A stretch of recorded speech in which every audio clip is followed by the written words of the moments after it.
All right. Hello, hello, hello. This is Tyler James with Comics Launch, and I have a special conversation and interview for you today. We're going to be talking about how to monetize your downtime and taking that to Kickstarter. And I have a great guest to discuss this with. So, my guest today that I'm happy to roll out the Comics Launch red carpet for is an assistant professor at Michigan State University, where he teaches comic studio courses. He's also a 5-time Small Press Alternative Comic Book Expo Prize winner, and he is a multiple successful Kickstarter creator. So welcome back to Comics Launch, Ryan Claytor. How you doing, Ryan? Tyler James, I'm so happy to be here. Thank you for having me back. It's great to chat with you again. Yes, my friends. It is exciting to chat with you. You have a very, very cool project going on right now. And I understand that this is something that was a kind of surprising outgrowth of your last successful Kickstarter, which we chatted about earlier this year. So fill us in. What is this new book and project called Mirror Drawings about, and how did the project come about? Yeah, well, thank you for the opportunity to chat about it with your listeners. And hey, listeners, I swear once I talk about this project, it's going to lead directly into monetizing your downtime, which is, I'm sure, what you're here to learn about. So, Tyler mentioned a project I did at the beginning of this year. It was called A Hunter's Tale. And that was a poem that my grandfather wrote 40 years ago. And I took that poem and converted it into comic book form and launched that. And it did very, very well. And in my terms, anyway, there were well over 400 backers at 5-figure funded for this little $8 book. And I was just over the moon at the support that this received. In addition to that, it got diamond distribution, so it's in stores all over the United States as well. And so all of that to say, I had a ton of logistics and printing and fulfillment and packing and stamping and everything else for literally months after that campaign. And I'm happy to say that everybody got their rewards on time. But when that was all done, I was kind of wiping my creative brow for a while and really kind of trying to find my footing again as a creative person. Like I have so many projects that I want to get to, but they all felt pretty daunting after undertaking that giant fulfillment. So, in the past, this kind of thing would have scared me. Like as a new artist, I remember thinking like, oh gosh, is that it? Am I done now? Am I spent? But I've been through this cycle before, and it's nice to have a few years under my belt. I've been making comics for almost 20 years at this point, to be able to have the hindsight to recognize, oh, okay, this is, part of the cycle of an artistic process. And so I wasn't really frightened like I have been before, but I just sort of allowed myself this time to explore. And I started looking up different art tutorials and taking some classes and experimenting with different materials. I was working with Posca markers, which are these like acrylic paint markers, and looking at different people's Patreon page. And my buddy, my cartoonist buddy, his name is Merrick Bennett, and he was doing these little drawings that he called mirror doodles. And I saw him doing this on a few occasions. I'm, part of his Patreon page. And eventually I thought, I'm going to try my hand at this. And I did. And I loved it. And I did it again. And I kept doing it. And I was sharing these on my Patreon page with my patrons. And it was getting a good response. So as I sent out my email updates to, a wide swath of my readers, again, it got great feedback, and people started asking me, hey, when's the book coming out? And honestly, that wasn't even on my radar when I started doing these things. But I kept doing more and really started trying to conceptualize how this project might look. And so I launched it not yet a week ago. In fact, just I think it was 3 or 4 days ago, I launched this project and said, this is going to be a hardback book, 48 pages. And since that time, not only has it funded, but we've nailed down 10 stretch goals on top of that in the first, I think it was 48, 72 hours, something like that. And so all that to say, we've now got a book that is 66% longer than I proposed. It's 80 pages now rather than 48. It's also got a bunch of stuff to make it not only bigger, but more fancy, like ribbon bookmark and foil stamping on the cover and an upgraded paper stock from 80-pound to 100-pound paper. And essentially this book is featuring the mirror drawings completed, but also on the opposite page of the spread, it shows you the original sketch before it was mirrored.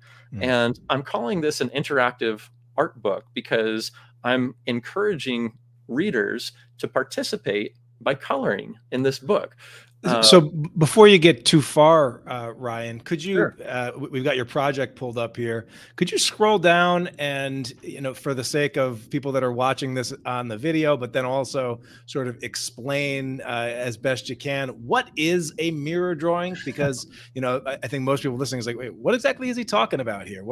And how, and so what is it and how do you make it and what's cool about it? Thank you for asking and stopping me. So a mirror drawing is essentially a drawing that I do in a corner of my sketchbook. And then after I do that, I will scan that in and mirror that and duplicate it a few times to make something like this. So for listeners of the ComixLaunch podcast, you cannot see this. I'll try to describe.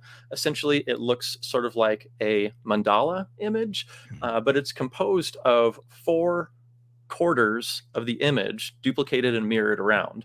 And these come in all sorts of different fashions, from abstract, like you just saw, to more figurative works like these.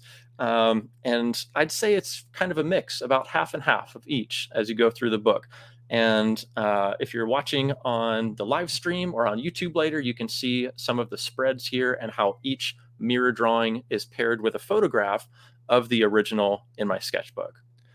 Yeah, and it's really, really cool. I guess if you sort of conceptualize it, how, if you're making a snowflake and you fold the paper into fourths, you cut only on one, but then when you open it up and then open up again, you have this really cool image that is not necessarily something that you would imagine would be there from just the first look. And that's what these images evoke for me when I'm checking them out that you've made.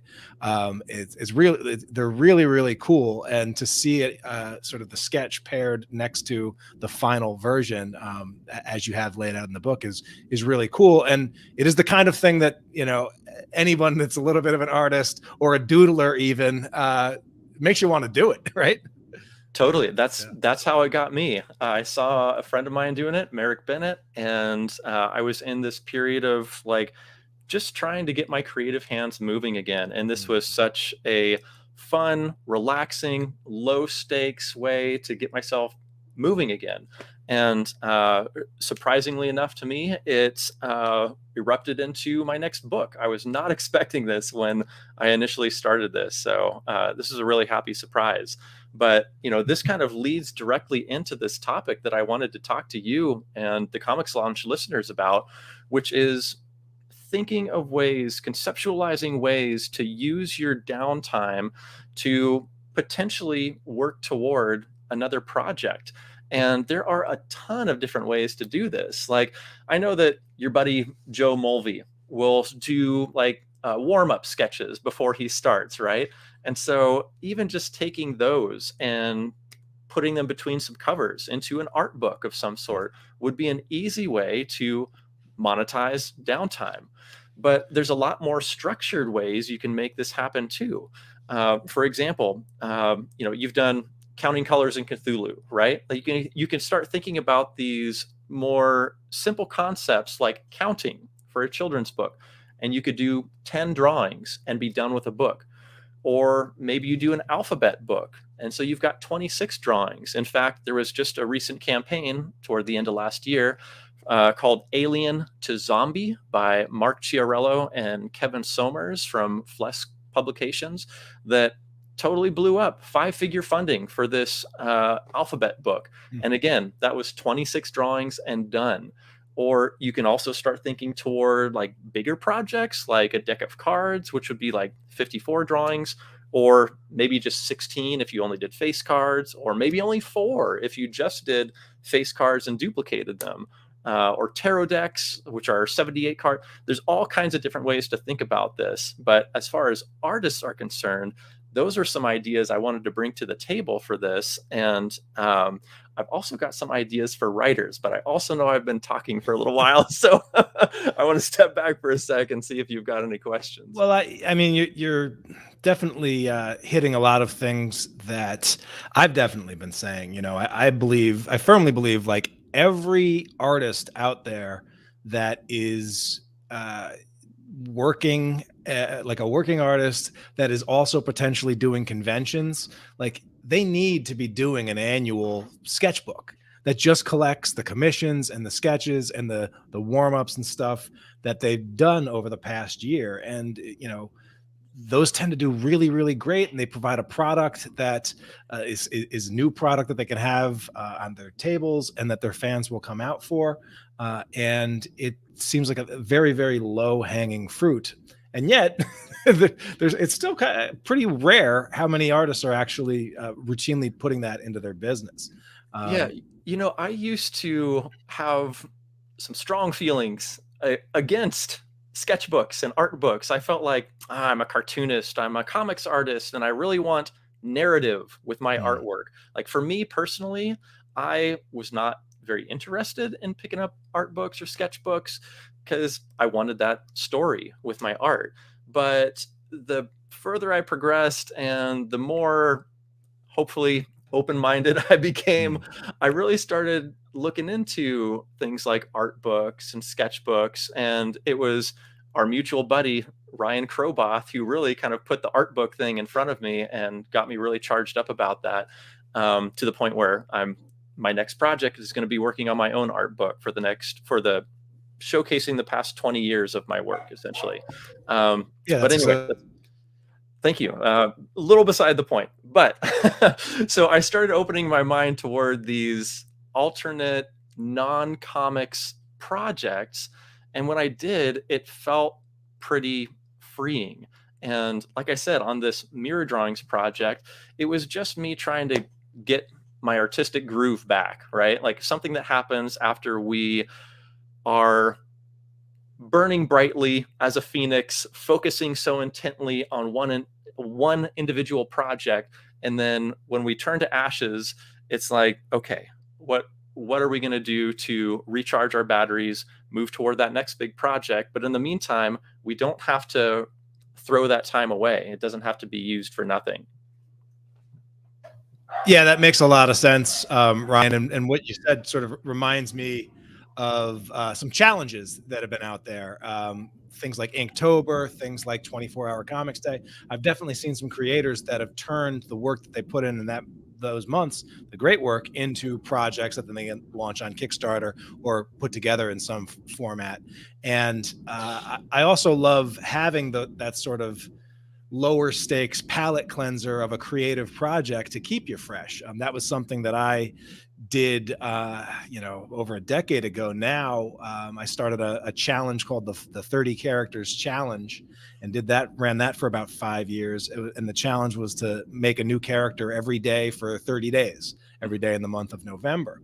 And, there is a part of me that really regrets stopping that, because the thing really did start taking off, but it kind of got a little bit bigger than I was prepared to manage then. But had I stuck with it, I know an annual best of the best art book would have been a really cool project to go along and commemorate with that. So yeah, I love the thinking there.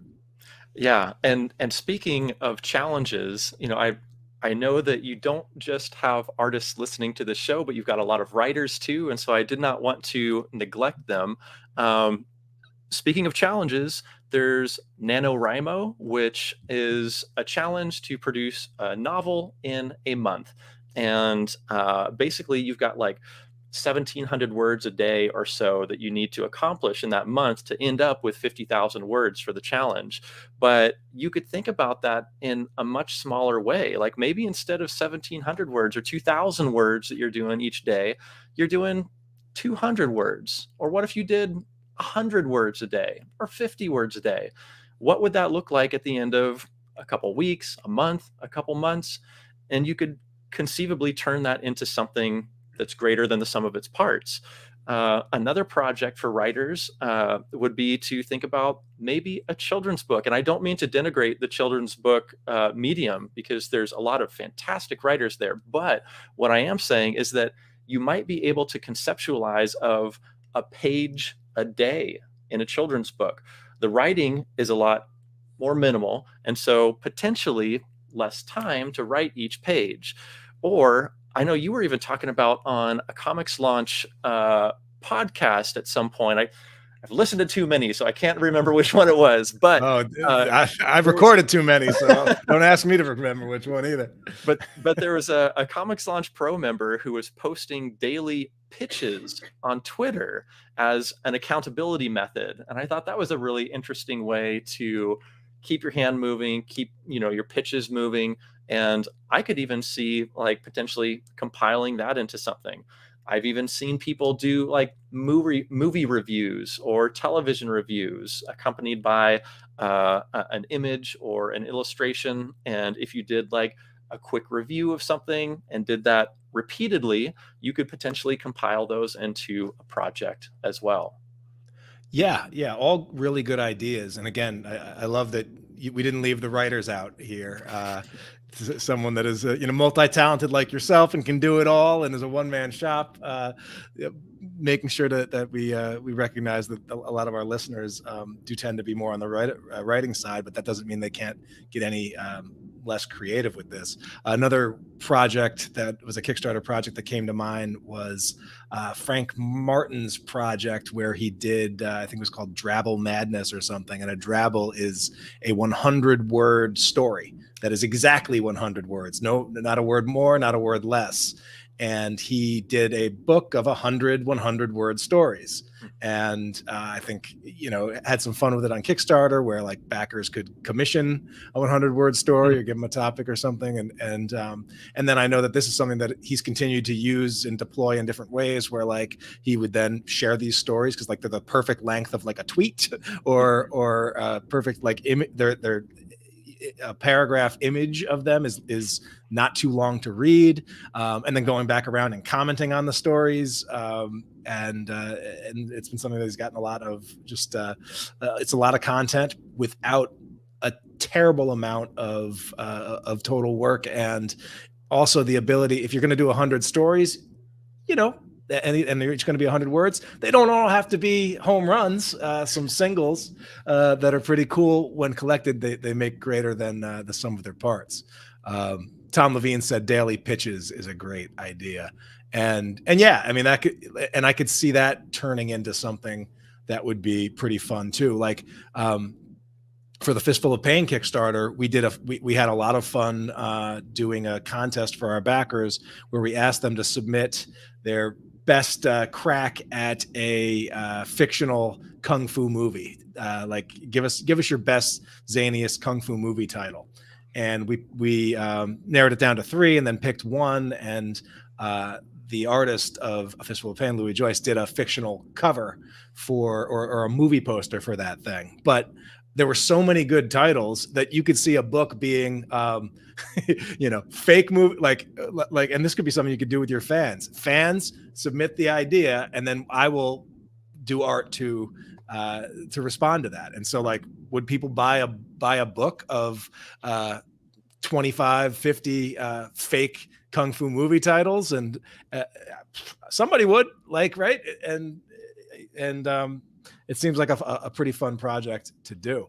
Yeah, that's a great idea for a reward tier regarding the 100-word stories, to have commissions of those. And then again, you can even shift those monetized pledges into the book itself, because it hasn't been printed yet. You're pre-ordering on Kickstarter, and leave a page blank, and then you've got another page filled in your story, or in your book rather. But yeah, I love conceptualizing ways to, as you've said before, making multiple ways of, I'm trying to think of how you mentioned it, multiple ways for this work to function. You do a pledge for one thing, but then it goes in the book, and so it's content as well, and then you could release it later as a social media post of some sort, instead of trying to recreate work every step of the way. Like I feel like, again, a couple decades into this thing, I'm finally kind of getting a handle on that. I used to feel like I needed to have new content in every single spot, but nobody's viewing every single spot you're posting to. So um, I'm sort of starting to come around to that too. Yeah, absolutely. Um, and so I'm going to give you a little bit of pushback, or just see how you handle this one. I know that something, yeah, I mean, and you mentioned it, having so many projects that you want to put out, but also having a demanding day job as an educator, demanding responsibilities, or lots of familial responsibilities at home, with your budding artist and creator at home, and a family and everything.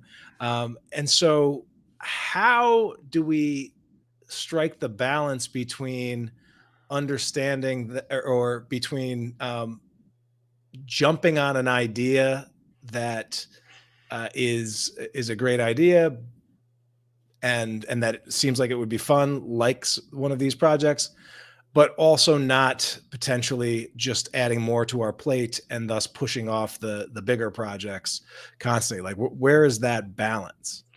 Yeah, that's a great question. And I think it all comes down to time blocking. If you can find a project where you can dedicate, like a warm up sketch time, 10, 15, 20 minutes, and then you're off to doing your large block of your more important project, rather than allowing this project to take up so much of your time. So I really think that time management element, and ideally working it into something that you do anyway, like your buddy Mulvey doing these warm-up sketches. And I bring up Joe. I know lots of artists do this, but I am an artist who does not do warm-up sketches. So Joe keeps coming to mind, because he was doing some great stuff for the Happy Hell campaigns. But if you're doing warm-up sketches anyway, well, why don't you think about a theme that you can do your warm-up sketches to for the next 30 days? Then you got 30 illustrations, and you can put them together in some sort of a cohesive product. And if there is a way to work it into your existing schedule, like warm-up drawings, like warm-up writing, I think that's the key. Instead of conceptualizing it as this is an entirely different project, it's like, this is something that I'm going to do anyway to warm myself up to this larger project. Let's conceptualize ways that we can move forward with this in potentially another project. Yeah. Yeah. One of my mentors says that it's a mistake that a lot of people have, where they think opportunities are scarce. And so, like, as soon as you get a really cool idea, you must jump on it and put everything else away and attack it, because opportunities don't come around all that often. But in reality, opportunity is everywhere. And so part of the work is having the discipline to pick the right projects at the right time that are aligned, and then actually do what you've done here and get that thing to launch.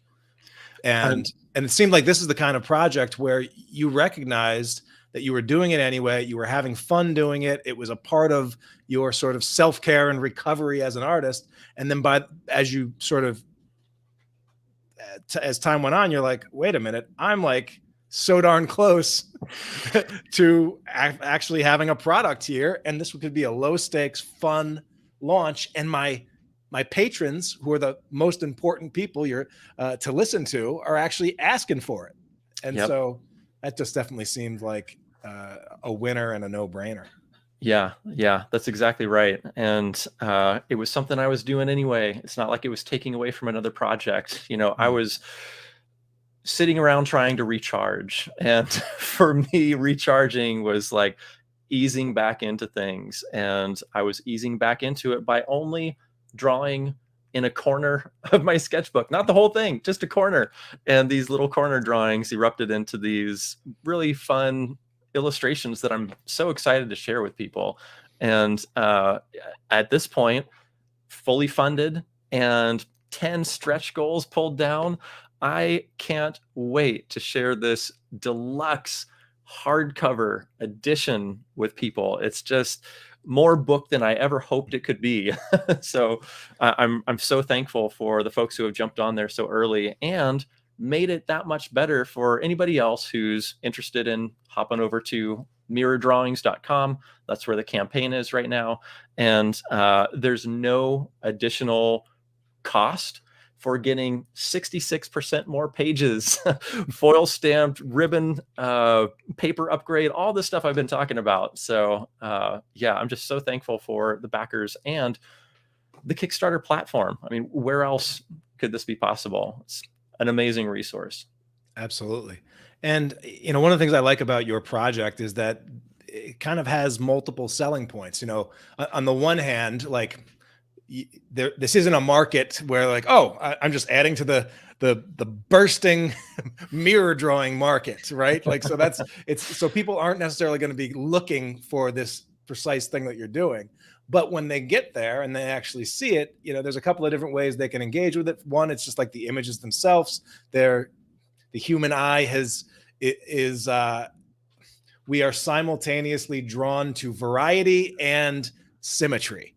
And so there is something almost, probably, preternatural or baked into human things where just like watching this or looking at these drawings makes you like, draws you in. So there's the images themselves.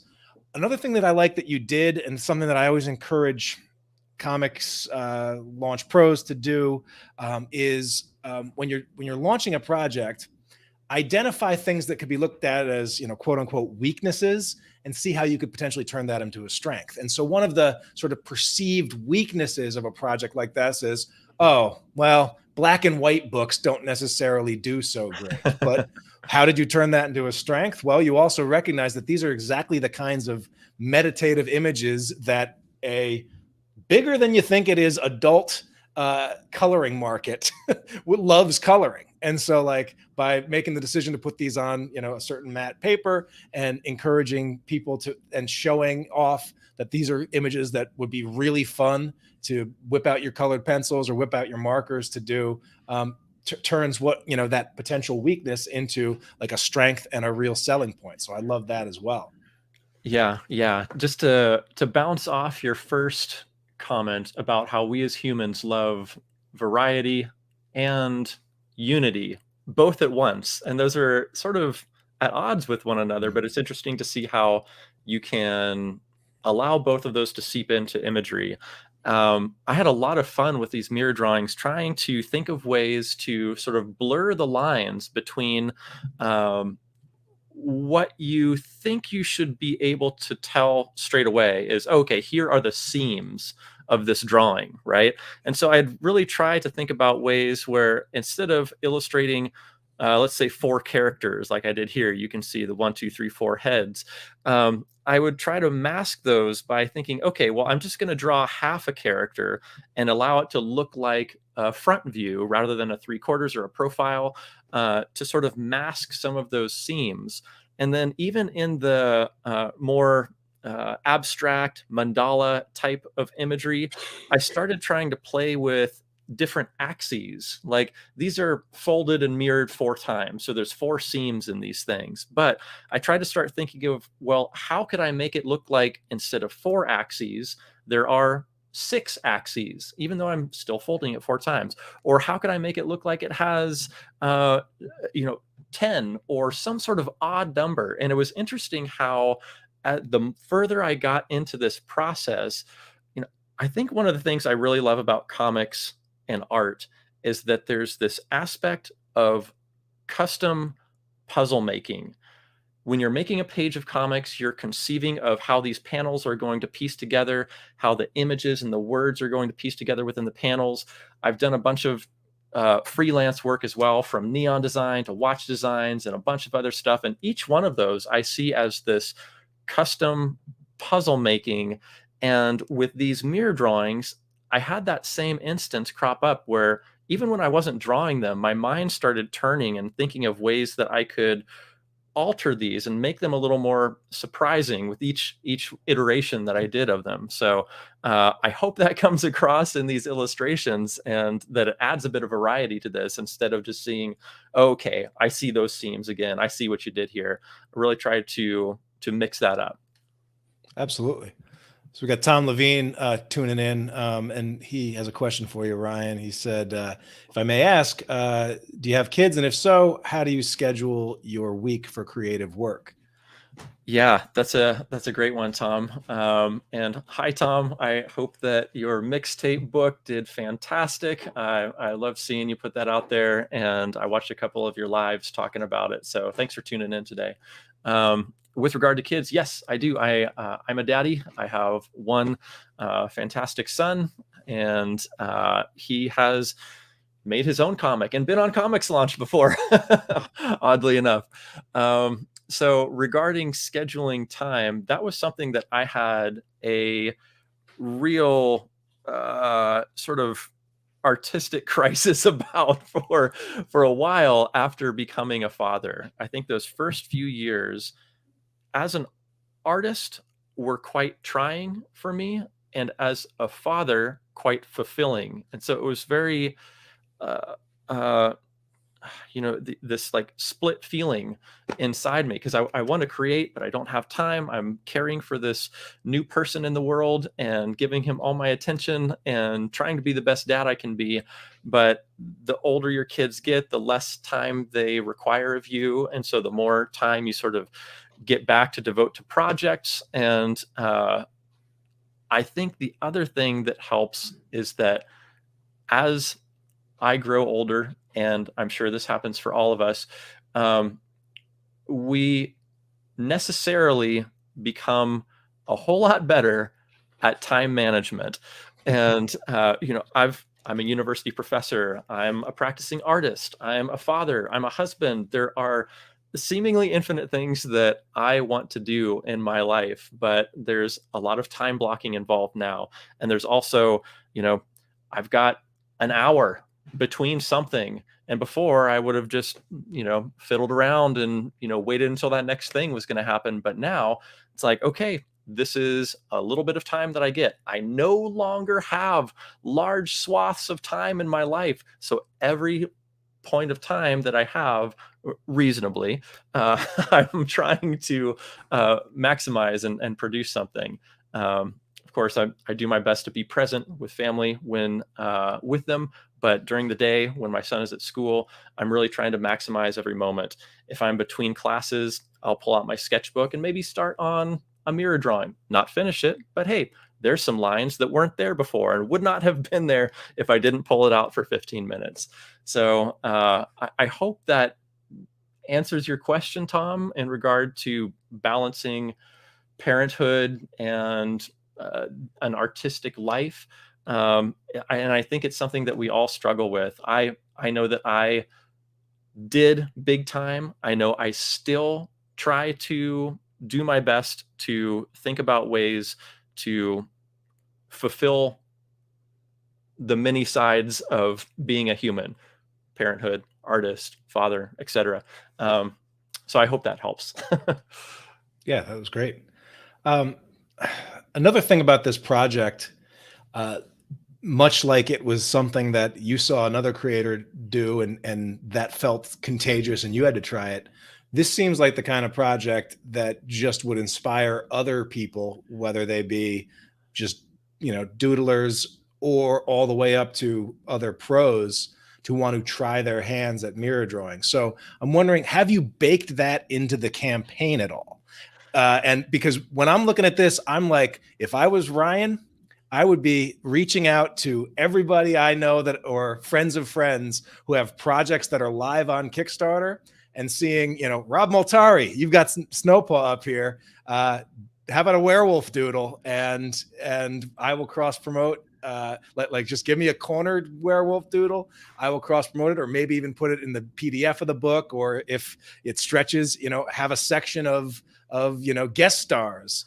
And that seems like a brilliant, fun cross promotion opportunity just waiting to happen. Have you pursued any of that yet, or have you pursued any ability to encourage your backers to play in this sandbox with you? Yeah, I think I've been far less active about that than maybe I should be. But it's funny you should mention Rob. Rob and I have a planned cross promotion coming up already.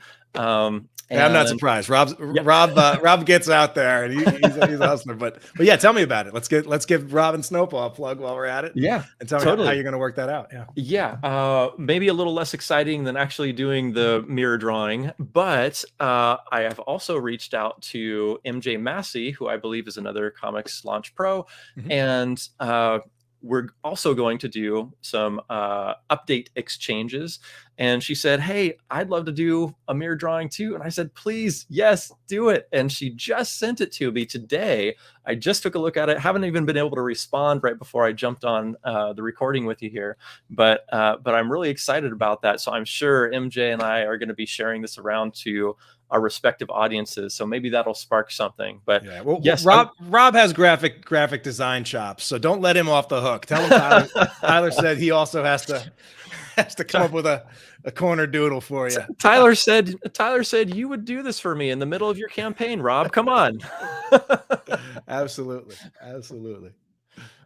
That's great.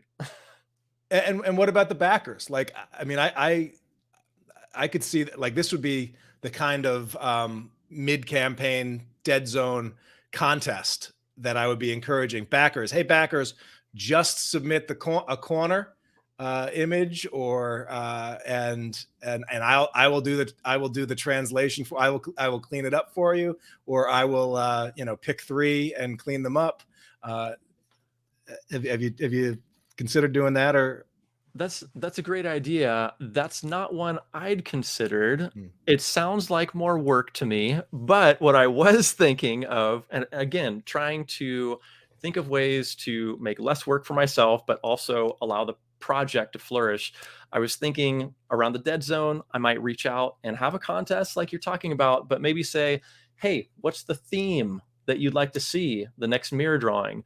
And put that out there, have a contest, and then the winningest one I would draw, and it would go in the book. That hasn't happened yet, so it probably will. There's a little surprise. Yeah. So that's more along the lines I was thinking of. Also, like you've talked about before, Tyler, you want to make these contests as minimally active on the part of the participants as possible. And I feel like asking somebody to put pen to paper and scan it, or take a picture of it and send it to me and post it, is a lot more steps than do a dog, do a cat, do a snowpaw, do whatever. So I was trying to think of ways to sort of bring that barrier of entry down. And so many people feel so inhibited about their own drawing abilities, and I didn't want to put that on people either if they didn't want to do that. So well, that's also something that I see. I'm not sure if it's included in the book or not, but like a little like double page spread of like, hey, here's how you do this, and here's some tips for doing this, or even like doing a live stream mini class during this launch, showing how you can do this with some examples, and then packaging that up as the tutorial comes with it as a stretch goal or something like that. It seems like this leans a lot, like there's a lot in this place, and I hope it inspires people to take a crack at these as well. Yeah, it's funny you should mention that, because in 6 days I'm going to be on Comic Book News with Dan Shaheen. It's going to be a live stream, and I will be creating a mirror drawing live on air with Dan as we do our interview. That's awesome. So we're going to have a couple cameras set up here, and he'll be asking me questions, and I'll be showing him and sharing screens once it gets into Photoshop and digital duplication and mirroring and stuff like that. But yeah, that's happening in 6 days. So if anybody's interested in checking that out, it's going to be on Comic Book News with Dan Shaheen. That's on YouTube, and it's on my tour graphic as well. So the URL should not be hard to find. Yeah, well, this is great. I'm excited for the new project. Glad to see it's such a success, and hope it leads to a lot more like it. Before we wrap up, you had mentioned earlier that you did wrap up A Hunter's Tale, which was a sort of mini comic that ended up being $10,000 plus raised, over 400 backers. And so, were there any lessons or things that you want to just share, or insights, having done that project and had it in your back corner, that maybe you didn't have when we last chatted? And then how does this prepare you for future projects on Kickstarter and beyond? Yeah, man. You know what? I listened to that postmortem episode you did a few weeks ago, and that inspired me so much. I have been taking copious notes during this campaign, like in the lead up to it and during the campaign, so that I can do something like that for my patrons and then release that as an episode, because I thought that was so interesting.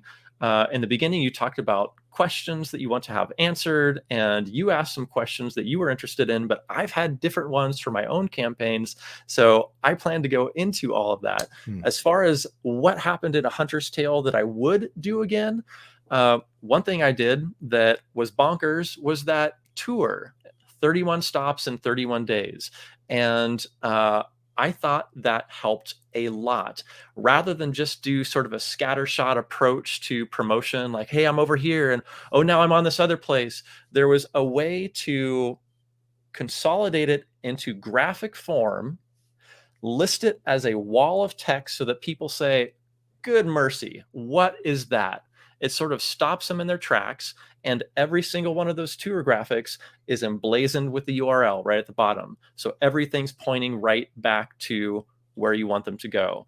So I thought that did a fantastic job of keeping the campaign in people's mind, because you talk about the dead zone all the time, and it happens in every campaign.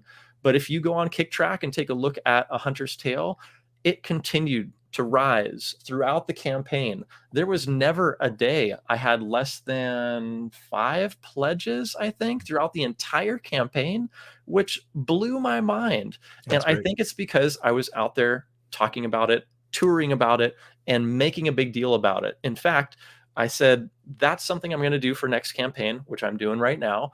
But that 31 stops in 31 days was a lot. So this tour that I'm doing this time is probably about a third of the size, just to sort of like allow me to live a reasonable life. But I also constructed a graphic and put that out there. And already in the first 24, 48 hours that I put that graphic out there and announced it to the public, I've already had additional media outlets reach out to me and say, hey, we saw this thing that you're doing. We want to feature you on our show and talk to you about your project and talk to you about this. So it has created more opportunities for me just on its own. So that's one thing I would do again, and I am doing again right now. I'm trying to think of something that's new that I'm doing this time is using BackerKit Launch for the first time. So I've got a couple of really reasonably sized campaigns behind me right now. One of them is A Hunter's Tale, which had well over 400 backers. And then prior to that, my son knocked his comic out of the water, A Honk and Friends. And that was under my Kickstarter avatar. And so we've got those backers as well. So that's, 700-800 backers at this point. So I am more frugal than you are. And I've really thought about some of the things that you've mentioned on the ComixLaunch podcast, like investing in yourself and investing in your work and your campaign. And so I thought, you know what, I'm going to give this thing a try. And even before my campaign launched, I sent out a single email letting people know, hey, this thing is coming. There's a pre-launch page here. And overnight, my number of pre-launch campaign followers doubled.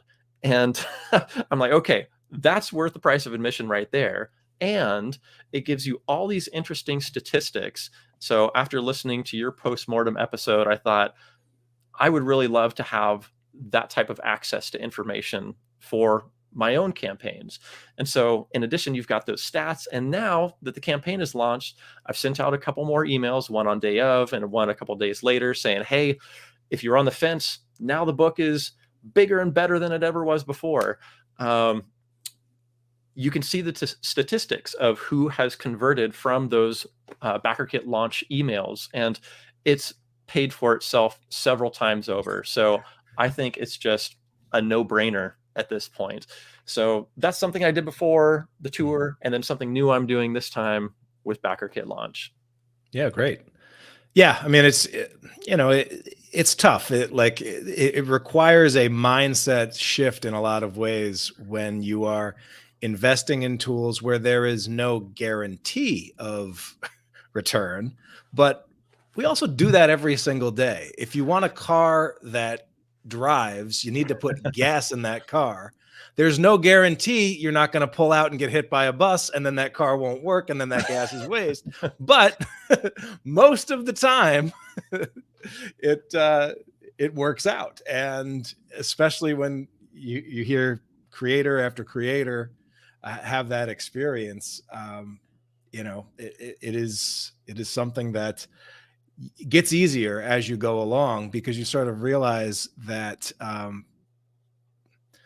when you invest in things that are making you money, the more of that you do, the bigger your launches get. Right. I feel like Carrie Fisher and When Harry Met Sally, you're right. I know you're right. And so I finally did that.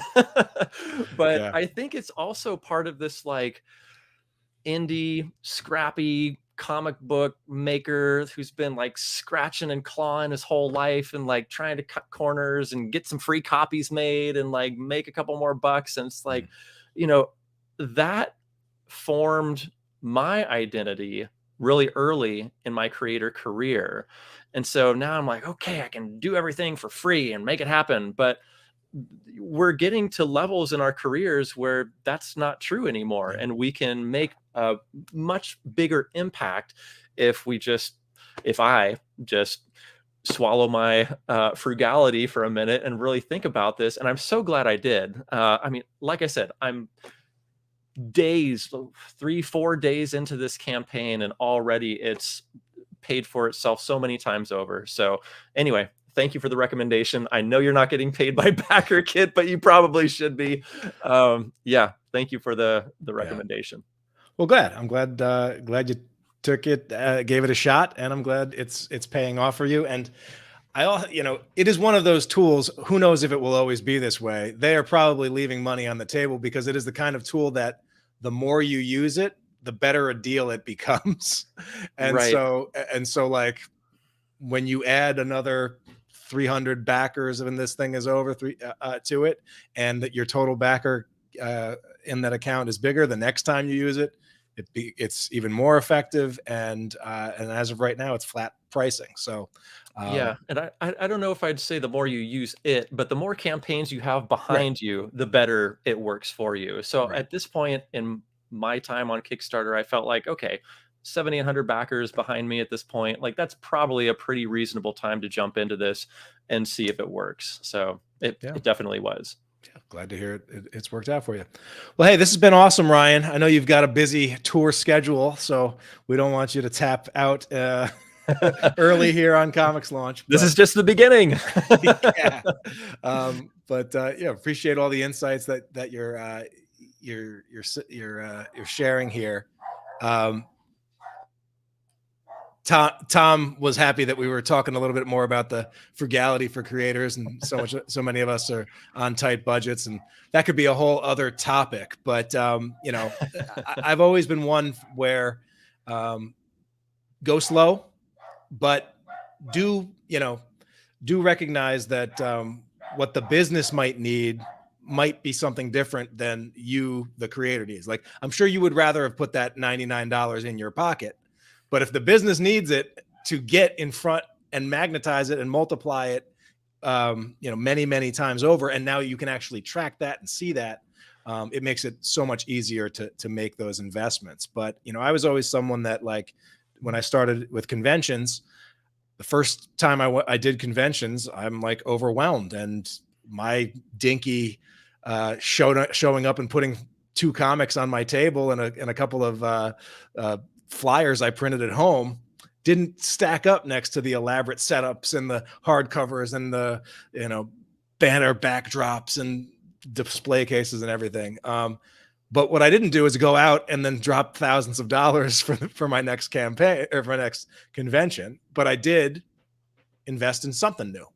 And then the next campaign before I went, invested in something else new, And, fast forward a year and a half, and I had one of those convention tables that people were like oohing and ahhing over and wondering, how did you get there? I did it gradually, and I did it, one investment at a time. And so that's always been my approach with this stuff as well. So hope that helps, Tom. And I know that you sort of have a similar approach with what you're doing. Yeah. And I think it's important to try new things, test things out. I'd never tried this backer kit launch thing before. I was a little worried about it. And as Tyler said, yeah, I'd love to have that $99 in my pocket. But now that I've used it, I've got more in my pockets. So it was a good risk. And if all hit the fan and I was out $99, it's not going to break me. So it was like a reasonable risk for me to take.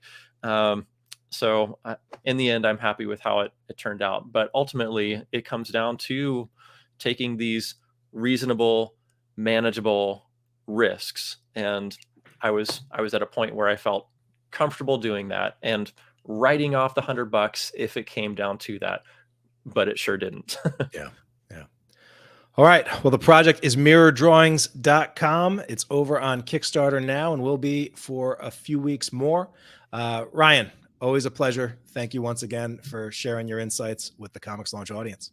Tyler, thank you so much. You do so much for the comics community. I know I said this last time I was on here, but it bears repeating. Thank you for teaching so many of us and allowing this podcast to continue inspiring people and making us all better business folks. So Tyler, big thanks to you. Well, thank you, my friend. I appreciate that, and I received it. Thank you, and thanks everyone else for tuning in. Now get out there and get working on your downtime, on monetizing your own downtime, whether that be your main project or your spin-off projects. So much opportunity is out there for you. Thank you so much for listening here, and we can't wait to see what you all launch next.